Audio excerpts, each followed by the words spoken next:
Hey everybody, and welcome to the first episode of the We Talk podcast. My name is Seb. This is my co-host Dylan for the We Talk Cinema section series of the show. So we're really excited to be here. This has kind of been a thing that we've been talking about for a while, but is really long in the making because there's kind of two halves to this podcast. We have the We Talk Theatre and we have We Talk Cinema. Today's episode is We Talk Cinema.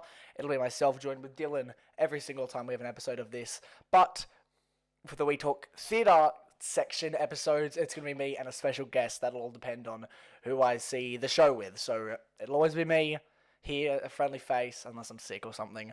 We'll have Dylan or somebody else. Half the time it's going to be Dylan for We Talk Theatre anyway, because he's my date at the moment for all the shows. But yeah, we got some mugs here. I actually have a floaty in my mug. Where was I? Okay, do you wanna go over what we're doing today? What's happening? Yeah, okay. So, very recently we went and saw Trap at the cinemas, and we're here today to discuss our thoughts. Yeah, so we saw it a couple days ago now, probably 2 days, I think, but we haven't said anything to each other. We haven't publicised any reviews, we haven't looked at each other's letterboxes or anything. Yeah, these are the first time we're hearing each other's thoughts, basically, on the movie.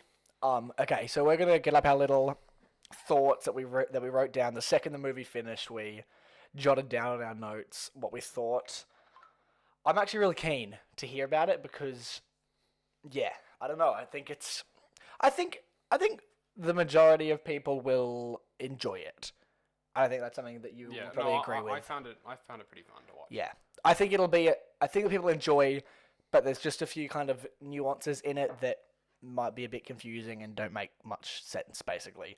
Anyway, do you have like a star rating for it? I do have a star rating. We'll do like a 3, 2, 1, and we'll go star, okay? Yep. Ready for this? 3, 2, 1, 3 out and a of half.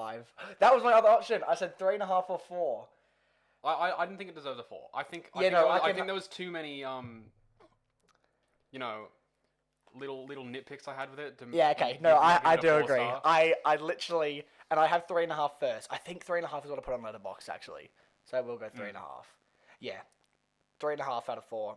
Because when I'm kind of giving star ratings to things, I have to. Obviously, it's hard to compare theater and cinema because they're all so different. But I try to think of other films, and this film doesn't have the same effect as the films that I have a 4-star. Yeah. You know what I mean? So I rate that. What do you? Just overall thoughts. What do you think? Well, I thought it was pretty fun. I thought it was a fun watch, but I don't think if you're going into it thinking, "Oh, this is going to be an amazing film," I don't think you're going to be too impressed. Yeah. Yeah. Because, like I said, it wasn't. I had a bit of nitpicks with it. It wasn't perfect. Yeah. But I thought it was. I thought it was fun for what it was. It was. That's my first thing. I said it's really engaging. Like you're in it the whole time. Like there were very few moments where I was like, even when I didn't know what was happening because there was just so much always happening. Like there's no breaks in it. It's always 100%, which some people love. So if you love that kind of thing, then you're gonna love it. But yeah, there were very few moments where I was like, even when I was confused, I was never really bored.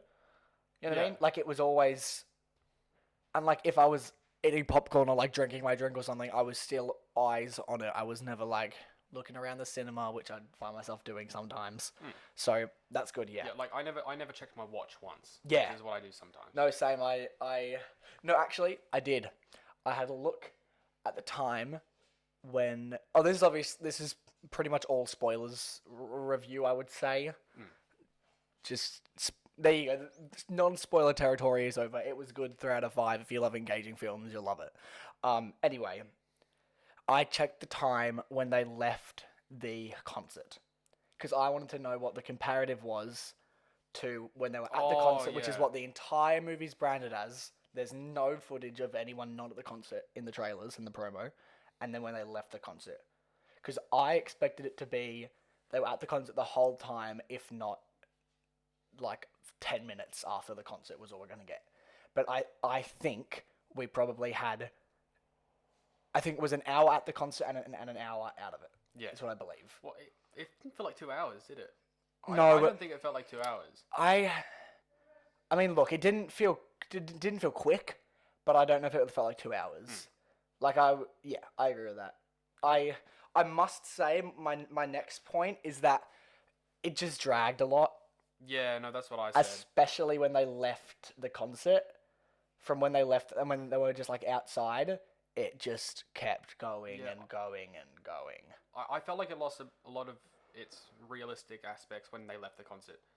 Like, it left reality a little bit. Like, in the concert area, it was more like, oh, this could actually happen. But once they left, it was like, oh, it's actually getting a bit... Yeah, definitely. Getting a bit iffy. It just, like... Yeah, it just kept going. It was... it was engaging. It was good. But it was just one of those things where I was like, okay, it's... They had a really strong idea, but they obviously needed to make it a certain amount of time long for the companies to be happy or whatever, and it just kept going. Like, it was really... Honestly, I think it could have ended after they left the concert. I don't think they really needed the after bit. I wanted him to... Obviously, it ends... Spoilers, again. It ends with him, obviously, getting taken away finally after, like, an hour of fluffing around with it. He finally gets caught, but then he has taken a thing from his kid's bike and has unpicked his handcuffs, and he does a little smirk. So it's like, it's not over. I bet they're going to make a sequel to this. I bet. And you know what? I really hope they don't. I really, really hope they don't. I think the open-endedness of the ending was just good for what it was. Yeah, no, definitely. And if they do end up making a sequel, I feel like it's just going to feel like a cash grab. Oh, definitely. But, I mean, like, it was just one of those things where I wanted this entire time at the concert, him to escape, him to not get caught, him to be really narrow. But then he gets caught. He does, you know what I mean? Kind of the end of the concert. I wanted him to get caught, and that was that. Yeah. Because that's what would happen. That situation in real life, nobody would escape that. You know what I mean? Yeah. Like, it would be impossible to get out of that with the security they had. But I think it was as soon as they started getting the pop star involved with it, when he told her when he told her what happened. Oh, that's another thing.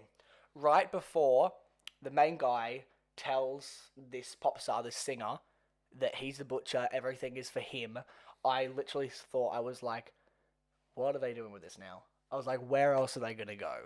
And that was where I was like, okay, time to wrap it up, guys. I was like, there's nowhere else to go. Yeah, because it's like, what was Miss Raven? Is it her Yeah, name? yeah. Yeah. When she was like, I want to see your house, I was like, oh, that's... And yeah, I was like, no, you don't. Yeah, no, you don't. It's so There's stupid. no positive to that. But yeah, as soon as they did that, I was like, oh, okay. Yeah. So it's gonna be a whole nother side plot where she's doing it. And I was like, okay. Well, I mean, yeah, also, like, when he's filming them at the piano, like, surely you don't have your phone that close to Miss Raven so she can just snatch it off you like that. That's so stupid. Yeah. Once again, loads of little nuances that I was like, come on, guys. Like, be so for real. It's not. Like, it's not that deep. Would you be able to grab me that water bottle, please? Oh, yeah, sure. We got these mugs that we were going to use. Mine's Buzz Lightyear, but I bought it almost 2 years ago, and there's lots of floaties in it, so I just don't really want to be drinking. I don't really want to go near it. I bought it at a Coles. I bought it at a Coles in like Queensland, and it wasn't in like a box or anything. It was just sitting on the shelf. So I never really drank from it. It's just funny looking. Anyway, yeah. What else did I have? I mean, like, it just dragged was my main thing. Once again, quite repetitive. Like, it was just the same thing. I thought the main actor's acting was great. Literally my next point. Acting was great. It was so good. It was awesome. He was amazing. He was so engaged the entire time. His character's acting wasn't though. That's what I was thinking. I turned to Dylan and I said, this actor is amazing. This character's acting is horrid. Yeah, that's also like, I don't know how we got away with so much with that acting. It was awful. That's what I was thinking. I was like, this guy clearly is not telling the truth, and everybody's just believed him anyway. I was like, but it's obviously a thing of that they wanted to make his acting bad so you could tell that he was acting. Because when you're going into a movie, you have no clue what's true and what isn't, you know what I mean? So they wanted to make it clear that this guy was lying, and obviously all these characters he interacted with were just dumb. Yeah. But even the FBI agents, like on the roof, supposed to be smart. When he goes to the roof and he's like, "Oh, I just needed a breath." I'm like, "No, you didn't, mate. It's obvious. You're not going to the roof. Like he was acting, when you're on shift. He was acting so suspicious." But you know, I will say once they left the concert though, I thought it actually all the acting picked up even more. Like when they're at that house. But I thought the writing started to fail, which is interesting because I thought the writing and the script got worse when they left, but I thought the acting got better, which is very shocking. And I definitely think they had to rely a lot more on acting in the second half when they left. Exactly, yeah. Which is why the acting maybe got picked up a little bit better. I think they were aware. I think the actors knew that they had to really lock in for that, for the second half of the movie. The only other real thing I kind of mainly noted was, I said there were some funny jokes, but I only had 2 laugh out loud moments, and I wish that they played into the comedy more. Yeah. There are only 2 moments in the entire film where I genuinely laughed out loud. Obviously, there were loads where I was like, "Huh, that's good." Yeah, a little. But there were only 2 moments where I had a genuine laugh, and I think there were so many moments where it could have really played into the comedy. I was like, this whole situation is so funny.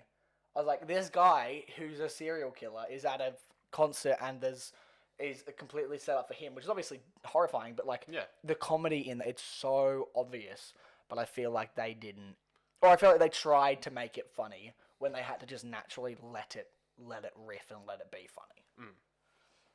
Yeah, well, like I said, I don't think I had any laugh out loud moments in it. No, I didn't hear you laugh once. Really. Yeah, I was kind of just looking at. I didn't hear many. I didn't. Probably one other guy I heard laughing. Maybe I didn't think it was very funny at all. I thought maybe the only funny part was when he was trying to get the shirt and he was with the black guy. And and then maybe the post credit scene with him. He was the only funny character, I reckon. Yeah. When did you laugh? God, I don't remember. Honestly, both times were probably with that guy, with the funny side, Kevin or whatever his name was. Yeah. That was probably the only times where I kind of laughed. But yeah, I think that might be one of the most dead cinemas I've ever been in. And I don't think that's because there were a few people in it. There were 10 people, but I think it was just because the movie was we laughed more in Longlegs. We genuinely laughed more in what for me is one of the most psychologically scary films I've ever seen, if not the most scary film I've ever seen. Not jump scare horror. I've had enough of the arguments that Longlegs isn't scary because it freaking is. But I love more in that than I did in this film, which I think kind of set out to be a B comedy. Not all the time, but I think it wanted to be funny. I found the daughter really annoying. She was very, very annoying. It got so she was so annoying at some points that it got hard to watch. Yeah. I don't know if that's on the actor or if it's on the writing.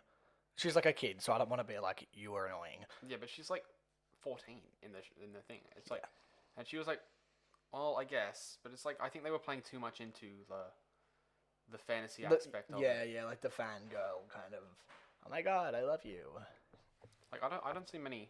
Oh, there are there are some types of people who do that, but of course. I don't see many people at concerts who are actually psycho. Yeah, who are actually crazy. But I guess we don't go to Taylor Swift and stuff, so it's maybe you do. I don't really. I do not like Taylor Swift songs.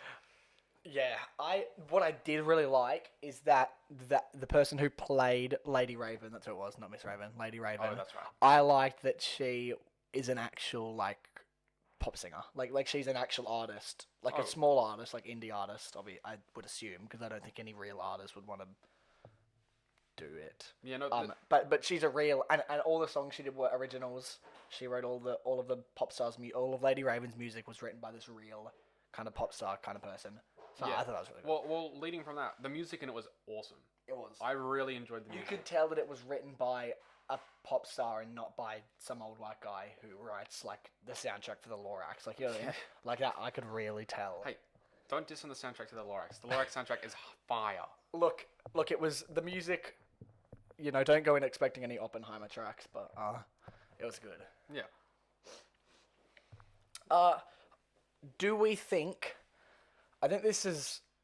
I'm gonna set this in as a regular thing that we ask after the end of reviews for movies, and I think it's really hard for some because I think some films just never even get recognized. Do we think it's This one might be a laugh. Do we think it stands any chance for any Academy Award nominations? Wait, let's do a 3, 2, 1. Okay. You ready? 3, 2, 1. Not at all. Yes. Really? I think so. I think the acting maybe has a small choice, like a small little chance of getting only a nomination, like a nomination. The main guy? character, and I don't think he has any chance of winning, but I think he has a chance of getting nominated. Yeah. I mean, I wouldn't be surprised if he does. Like, I wouldn't be like, oh my god, I did not see that coming. But like, I don't know. In comparison to, but then I think, what else have we seen this year that was like,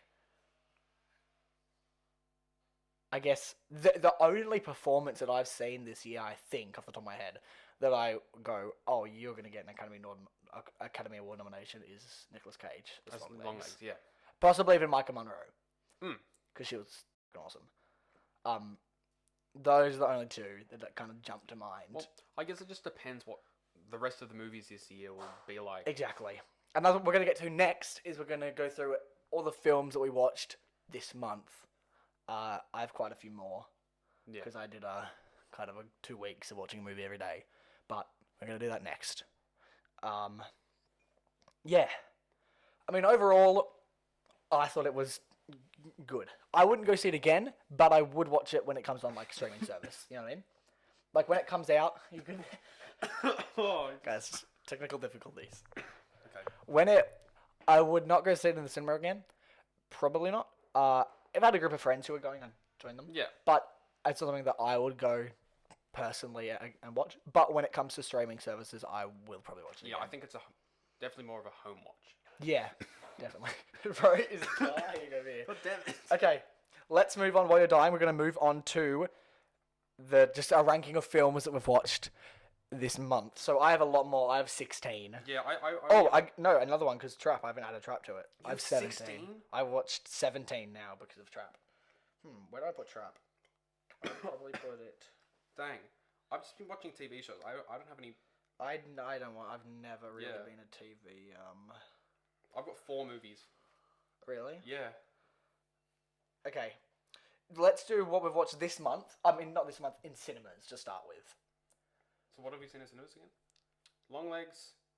We've seen. Here's the list. We've seen Trap, Longlegs, Twist. Oh, no, you didn't watch this. Deadpool and Wolverine, Despicable Me 4, and Garfield. Oh, so then I do have 5. I have 5. Never mind. Okay. I've only seen the movies that we saw in the theater. Okay, really? Yeah.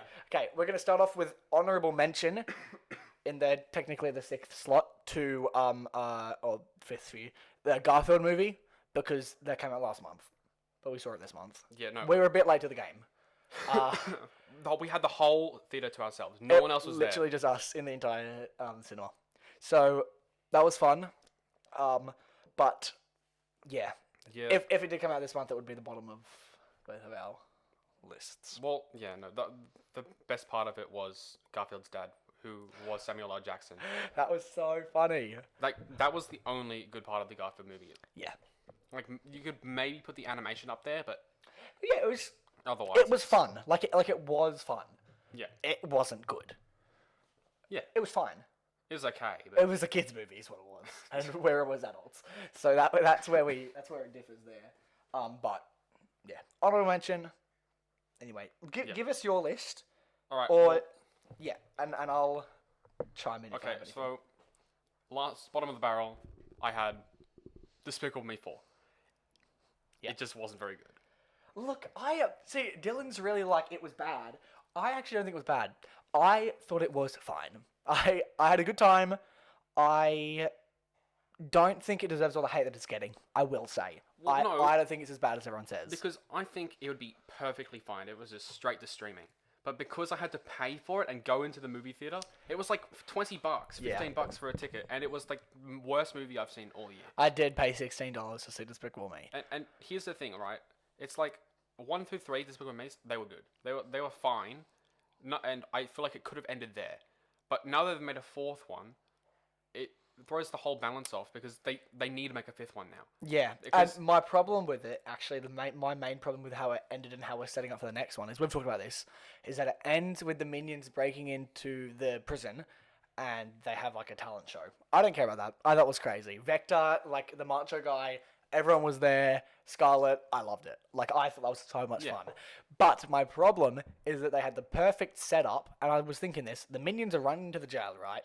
And they leave a giant hole in this jail wall. And I'm like, oh, here we go. They're going to do something in there. Then all the people are going to escape. And it's going to be the setup for the 5th. And that's going to be a really cool movie. Because it'll be an amazing finale. Every villain we've ever had in Despicable Me, all in one film. It'll be amazing.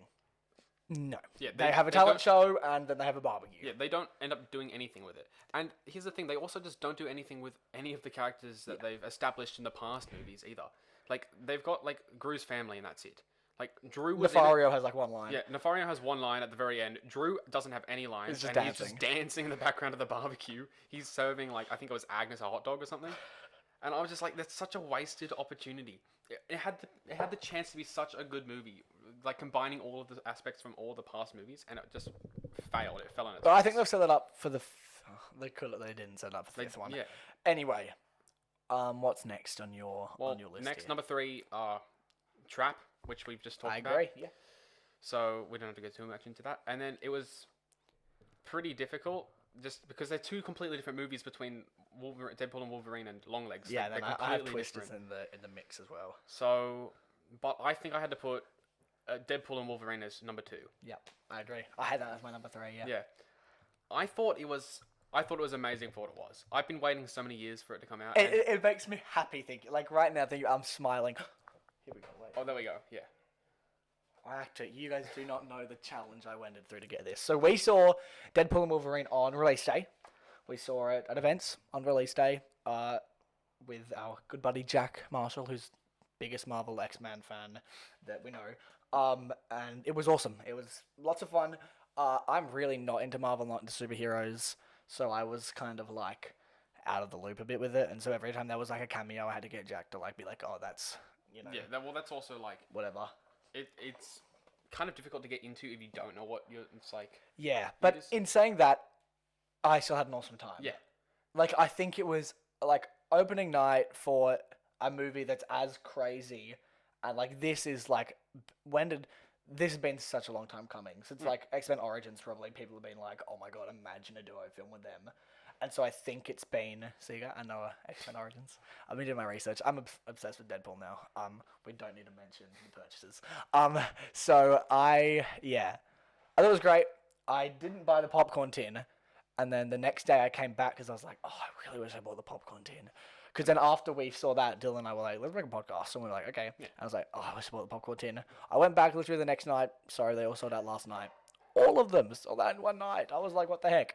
So then I went to Hoyt's, sold out. But then we went to Sydney 2 days ago and we saw Trap, and I bought it. Yeah. I was happy. Best $18 I've ever spent, I must say. Well, yeah, I think they perfectly balance between the fan service with all the cameos and stuff, and just being a really good movie. Yeah, and it still makes sense. Yeah. In the MCU, whether we have so many movies that are just completely crazy and are like, what is happening? Where this made sense for the story that they've already made, for everything. We've got a whole anchor being thing happening now, but it makes sense. Well, yeah. Well, when I watched it, I was like, because the MCU was on a huge decline. It still kind of is, but after this movie, I have high hopes for a comeback. Yeah. But that also being said, Robert Downey Jr. as Doctor Doom is pretty crazy. We can get into this after we finish our list. Yeah, honestly, let's save it because I think we have a lot to say. Before you jump in with number 1, I have Twisters at my number 2. I saw this in the drive-in. It was my first ever drive-in experience. You saw it drive-in? I did not know that. I saw it in drive-in. And it was really good. Like, it was actually really good. It was something I expected to not be that at all. I thought it was gonna not be good. It was awesome. I didn't know what I was expecting. I knew Glenn Powell was in it, my love. But no, I really liked it. Honestly, I just wish I saw it in 40X because that looks so much fun. Look, instead of Trap, we were gonna go see it in 40X. Was the original plan. In Sydney, but then because it was like a week after Deadpool and Wolverine came out, all of the 40X screenings in Sydney are now Deadpool and Wolverine. So it was okay though because we got to see Trap. Yeah. But look, it'll come to streaming, I think, and I'm pretty sure I know that. So definitely give it a watch. It's really good. Anyway, number one, Longlegs. Like, I have nothing to say. Longlegs was just insane. genuinely... After the movie, when it was finished, like, Seb and I walked out of the theater. There was no one there. There was absolutely no one in the theater whatsoever. No Like one, in the foyer, in the hall. no one at the front desk or anything. And then we walked outside. It was dead silent, and the only thing we heard was the buzzing of the event sign at the front. Bzz, bzz. And that after the movie, like, that was a crazy movie. And after it, that was just like, oh my god. And then we got in our car and we started driving. We didn't see anyone for like 2 kilometers, except for like one lady on the side of the road who looked exactly like the mother from Longlegs. Like, And we'd drive past cars and they had like their headlights on, which obviously mimics I almost said Deadpool. Longlegs arriving at the houses, and I was like, no, I cannot do it. I got home, I parked out the front, I ran into my house, I sat in bed. I tried to watch reviews on the movie. I physically couldn't. I got to sleep at 2. It was a immense night. The movie was bloody awesome. I know. Like, I really have nothing to say. Yeah. Like, it was... Yeah. Nick Cage's acting was absolutely insane. We find ourselves quoting the movie so much, it's not funny. We'll be driving to the gym, and we'll just be, let me in now, and it can be nice. What's it like? Mommy! Daddy! Unbirth me, please! Like, oh my... Yeah. It's crazy. I don't find myself looking up, like, lore of, like, movies and series that often, and I did that for Longlegs. I am still... Every time there's a new video about the secrets of Longlegs, then I'm like, oh my goodness. What I will say for Longlegs is... Shit, I hated the ending. Not the ending of the thing, but the ending in terms of that they were spoon-feeding. This is the story. Once there was a girl, and then her mother did this, and a man came to visit, and then the man said this, and then he breathed, and then he took a step forward, and then he said... I was like, okay, you know, if you're going to watch this movie, you're not a child. Like, you don't need that. You know what I mean? Yeah. Anyone watching this movie clearly has a really high intellectual level. Clearly not everybody, though, because people are saying it was shit. Well, no, it was also a very small nitpick, but, you know, it's fine. It was very, very predictable. Like, when I first saw her mum, I was like, oh, she's not right in the head. She's going to be, like, Longlegs' accomplice. As soon as they brought that in, I was like, it's definitely the mother. But even then, it was still scary. Yeah. Even the scares were predictable. But it was still... God. I loved... The cinematography of it was brilliant in the sense that... I think I'll be able to put a picture up or something of the main shot that really got me scared was when Micah Monroe, Agent Lee Harker, was sitting at a desk and she was at her house and there was like the door frame behind her. And the door frame was like centered and she was off center and it was like something through the door. And it was like 5 minutes of this scene with this frame... Something coming through the door, something coming through, and it never did, and that was spooky. Yeah. The devil being secretly hidden throughout it, awesome. Storyline was awesome.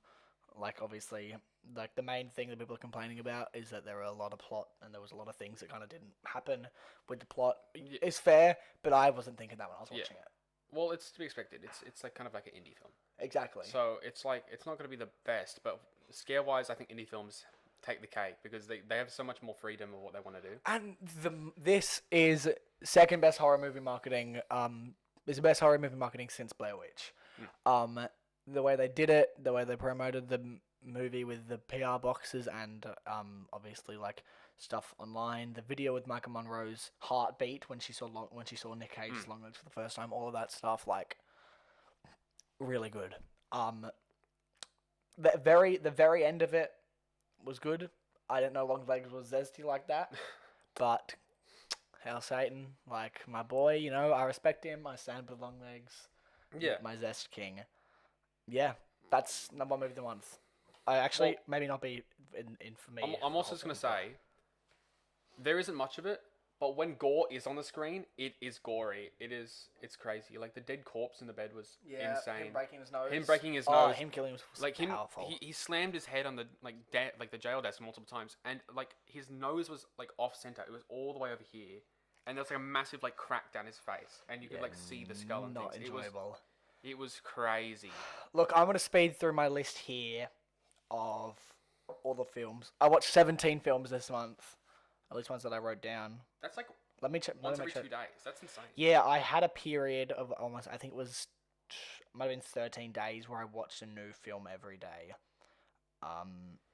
I actually did 18, but I haven't put one on the list because I had no comment on it, which was a YouTube video called Deadpool the Musical. And I had no comment, so I didn't put anything. Anyway, 17th place, I think this might come as a surprise to some people, was the short film If Anything Happens, I Love You, which is supposed to be the best short film ever. I think won an Oscar or something. I thought it was fine. I was bored when it was like, oh my god, school shooting. I was like, oh, cool. Well, not cool. Anyway, number 16, another short film called Party Central, which is a Monsters, Inc. short film. I had a fun time. It was great. I had no comment. It was a short film, so I can't really compare it to stuff like Longlegs. But, yeah. 15th place is the Garfield movie. We've talked about that. 14th is Despicable Me 4. 13th is The Great Gatsby. First time watch. All of these are pretty much, I believe, all of these are first time watches. I thought Great Gatsby was fine. I didn't really love it. I was bored. I expected more, basically. In 12th place is Trap. So, it seems really low down, but I enjoyed almost all of these movies, so, take it with a grain of salt. And this is just off the bat. It's probably actually higher up. I won't put it 11th. And 11th is Amazing Spider-Man 2 with Andrew Garfield. I had fun. I thought it was cool. I didn't like it as much as the first one, but I enjoyed it. 10th was Deadpool 2. I thought it was good. I don't think it stacked up to the first one or the third one, but I enjoyed it. I also have seen quite a bit of it before, so it wasn't completely first time watch, but, I count it. 9th place was Deadpool and Wolverine. Talked about that. Freaking awesome. 8th place was Amazing Spider-Man. I really loved it. First time watching it. Yeah, awesome.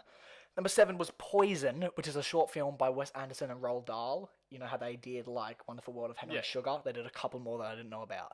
Poison is one of them. It was a book that Roald Dahl didn't finish writing. And it was really good. I recommend it. It's on Netflix, Poison. It's really good. Number 6 was Superbad. It was so funny. I thought it was one of the funniest things I've ever seen. Superbad's maybe my favorite comedy Superbad movie. is so you and me coded. Can I just say that? The whole time I was like, oh my god, this is actually me and Dylan. Okay, but I'm Michael Cera. Okay, well, keep dreaming. Anyway. Oh, you're Jonah Hill, mate. You think? I don't really... Yes, I do think. Okay, yeah, no, I can see that actually. No, I'm Jonah Hill. I think... Yeah. Yeah, in terms of the character, yes. Maybe we can compare ourselves to movie characters in another... Yeah, Jack can be McLovin. That's Jude. Number 5 is Deadpool. It was... That is so much higher than the other 2 Deadpool movies. Yeah, it's 5 spots higher. I really enjoyed it. I think it was good. I enjoyed the setup. I liked it. Number 4 was Twisters. Number 3 was Longlegs. Ooh. Yeah, that's right. I'm excited to see what you have for 2 and 1. Number 3 was Longlegs. Number 2, I don't think this is controversial. These two now are 5-star films. Might be the only 5 stars I have on... Actually, Super Mario Bros. Movie is a 5-star on my letterbox as well. But that's not the point. That's crazy. It's very good to hear. Number 2 is, what's his name? Glenn Powell's new film, Netflix exclusive in Australia, Hitman. I freaking love this movie. The entire time I was locked in, I was genuinely could not look away. Like my girlfriend was calling me and I was like, I'm watching a movie, hang up. It was like I was locked into this film. I don't know. I thought it was bloody awesome. I have no other comment because I thought it was one of the best movies I've ever seen. I think I know what your number 1 is. And number 1, something that, if anyone knows me, you'd be very surprised that I haven't watched until now, with everything I do in my life. Probably I think this might be a very common film for people's number 1, or at least top 5. The most beautiful film I've ever seen. Somehow didn't cry, but I was standing up for the last 20 minutes because I could not believe anything that was happening. My number 1 film, my first time watch, it was La La Land. Oh my God, I cannot believe you still had not watched that movie. The amount of people who have told me to watch it, and I've said no every time. And I will say why. I don't think I've ever got past the opening number, or the first 10 minutes, because I was bored out of my mind every time. And I was bored this time too, but I was determined to watch it. I sat down, and all day I was like, I'm watching La La Land tonight, I'm getting through it, I don't care if I'm bored. And then once I got past the first 10 minutes that could never get past, I thought it was awesome. Yeah. I do agree that the first 10 minutes was weird. I wasn't a big fan of the opening number. I don't know why. I just didn't think it kind of worked in the world. But then once we get to how fantasy the movie is at the end, I was like, oh, okay, it all works now. Yeah. Yeah. I finally watched La La Land 10 years after it came out or something.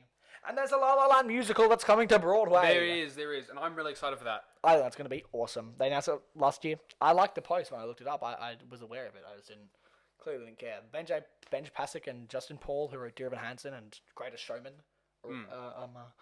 doing it. Obviously, they wrote the movie as well. So, yeah, La La Land was my number one, and that's it. Yep. I really liked it. I have nothing else to say, to be honest. Let's do a little look at what movies are coming in what is it, August? August. Let's have a look. Obviously, I will say that Trap was actually the 1st of August, so we probably shouldn't have put it on the list. I forgot about that. Well, look, we still watched it, so it was like... Yeah. Look, we saw it on the 1st of August, but just forget about that. I forgot about that. Anyway, we've got here 200% Wolf. Are we going to see that? Honestly, I'm down to go see 200% Wolf. Okay, look. I don't think it's going to be very good. The trailer looked awful. I haven't watched it. Have you not watched the trailer? It came out in my cinema when I went to go watch This With Me 4.